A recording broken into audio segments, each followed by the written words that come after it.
In the first course, you learned something called a partial derivative.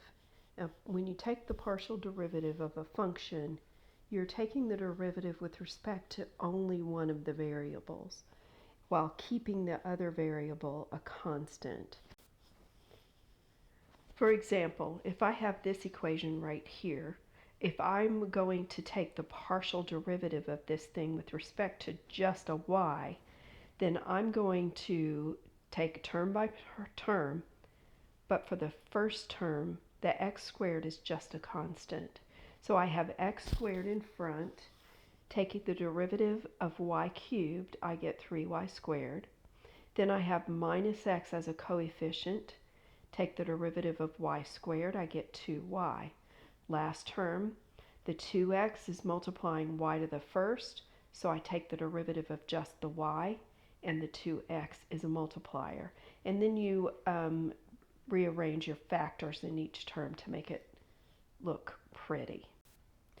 Likewise, if I was to take the derivative of this with respect to only x, the y's would be held constant. So I would get 2x y cubed minus 7, that derivative's a 1, so minus 7y squared plus that derivative's a 1, 2y. So if we have a function like the one we just looked at, and we find what is called the total derivative, then we're going to take the partial derivative with respect to, let's say, a y, times the dy, the differential of y, plus the partial with respect to x with our dx. So if I was going to find the total derivative of this, I would get that partial that we just found on the previous page, dy, plus the partial with respect to x, dx.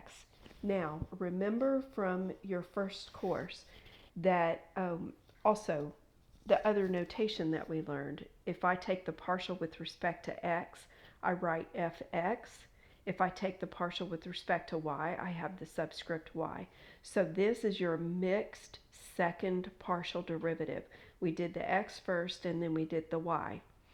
And we remember from our first course that f sub y x, if we do y first and then x, we're going to get an equal answer.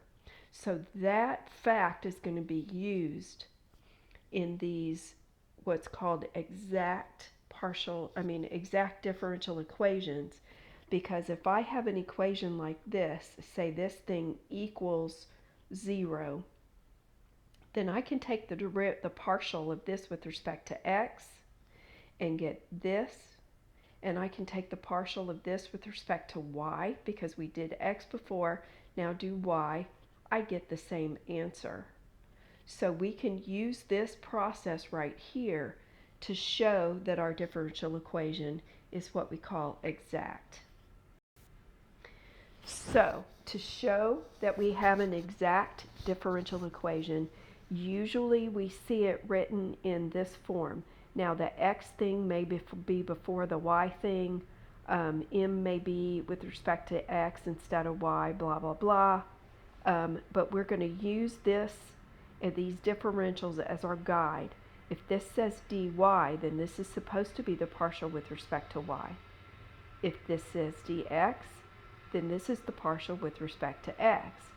So if that's a dy, I take the partial of this with respect to the other variable x. I take the partial of this with respect to the other variable, which would be y, and I show that these two things are equal to each other. Now pay attention to the fact that this is addition in here and it equals 0, okay? Once I've shown that those partials are equal to each other, then I know that this is the total derivative of some function. So what I want to do is integrate this partial integral with respect to y, and then I'll integrate this, take a partial integral, you do it the same way you did a derivative, integrate this with respect to x, and then I look at the terms that result from that. For example, given this differential equation here, see my differential of x and differential with y. If I take the partial derivative of this with respect to y, I get minus 5. Take the partial derivative of this with respect to x, I get minus 5. If the partials are equal to each other, then this is the total derivative of some function of x and y. So I'm going to integrate this with respect to x only. So this integrates to be x squared. When I integrate this term with respect to x, there is no x there. So I look at this as just being a coefficient, and I get minus 5xy. When I integrate the second part with respect to y, then the minus 5x doesn't have a y there, so this is just a coefficient, and I get minus 5xy. When I integrate the second term, 3y squared, I get y cubed. Now I'm going to look at these two pieces, and let's go back to when we took a derivative. When we took the partial derivative of this with respect to x, if there had been any function in my any term, in my original function that was only had y in it, then that partial derivative with respect to x would have been 0. So when I undo this derivative, instead of getting a constant, I'm going to get plus some function with respect to y alone. And when I do the partial integral with respect to y, instead of getting plus c, I'm going to have to consider that there may have been some function that was dependent only on x, because I took the derivative with respect to y and that piece went to 0. So now when I compare those two pieces, I'm going to look at the fact that I have some things in common. The minus 5xy, that mixed term, is the same.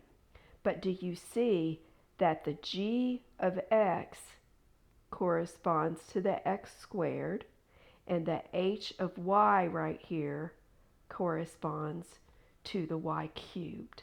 So when I write out my total function, I have an x squared, I have a minus xy, and I have a y cubed. So I'm taking these two answers, putting them together without repeating the common terms, and I say that equals some constant. That's my original function and is a solution to our differential equation. Let's do another.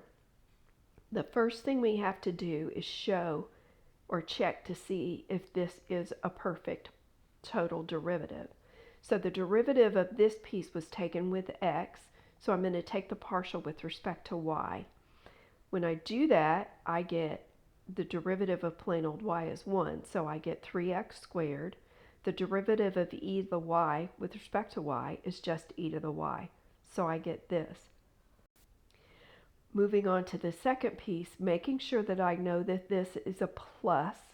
If it was minus, I would have to put the minus with this second portion. Okay, so the derivative was done partially with respect to y. Now I have to do the derivative with respect to x of this. I get 3x squared plus e to the y, and that goes away.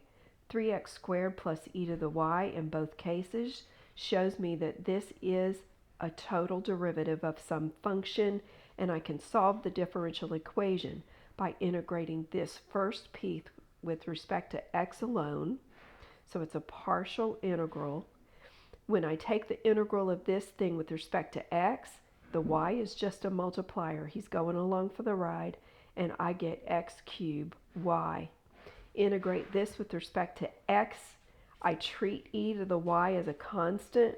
When I integrate a constant with respect to x, I get x times that constant. Do the second piece, integrating partially with respect to y.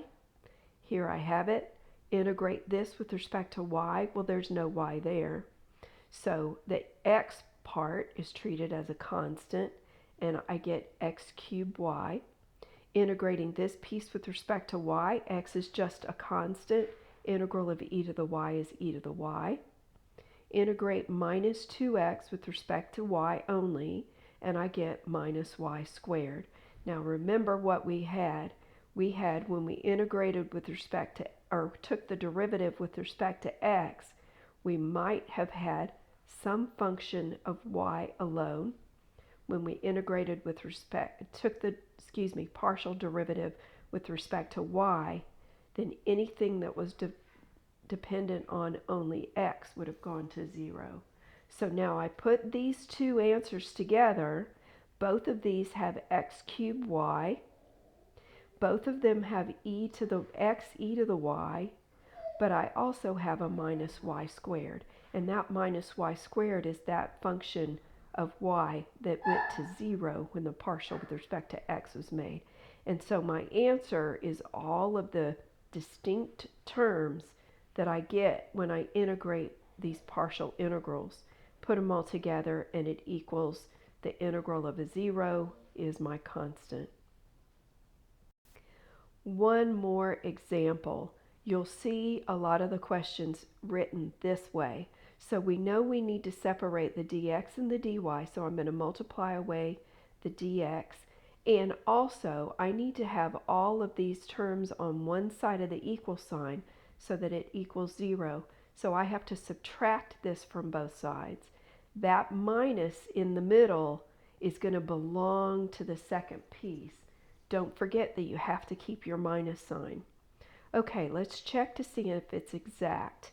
This dy piece, I'm going to take the partial with respect to x. I get 0 minus 1 over x. Take the partial of this with respect to the other guy, the y. Don't forget your minus sign. So that derivative is 0, that derivative is 0. The derivative of y, if it's y over x, I just get 1 over x. Don't forget your minus sign, and I end up with minus 1 over x for both pieces. That shows me that this is an exact differential equation. I'm going to look at it in this form right here, remembering that that needs to be a plus, so the minus belongs to the second piece. I'm going to integrate the first partially with respect to y, second partially with respect to x. So the integral of this piece with respect to y alone gives me y minus y times the ln of x. Simple enough, right? Integrating the second piece, don't forget the minus sign. Integrate that with respect to x only. That gives me an x. Ooh, how do you integrate the ln of x? You can't. You have to use integration by parts. So for this piece right here, I set the ln equal to u. That dx is your dv. Derivative of u is 1 over x dx. Integral of v is x. I'm going to have, for that middle piece, u times v minus the integral of v du. So v du was x times 1 over x dx, which just leaves me with the dx. Now integrating that last piece with respect to x, y is a multiplier. I'm integrating 1 over x. I get y times the ln of x.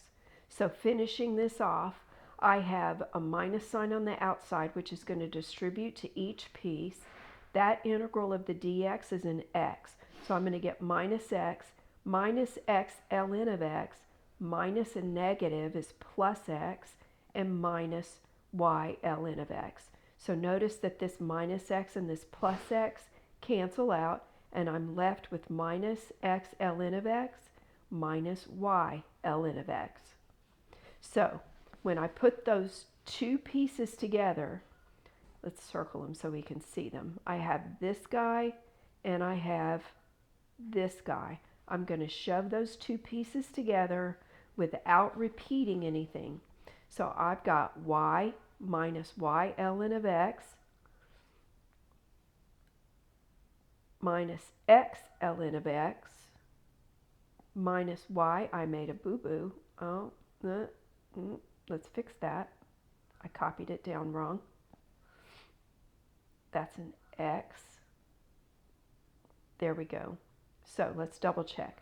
I had an x minus and a minus x. Those went away. So I was left with negative x ln of x, negative y ln of x. So now we're correct. Okay. So when I put all the pieces together, I get y minus y ln of x minus x ln of x. And this guy was already written down right here. So I don't have to repeat the writing of that piece.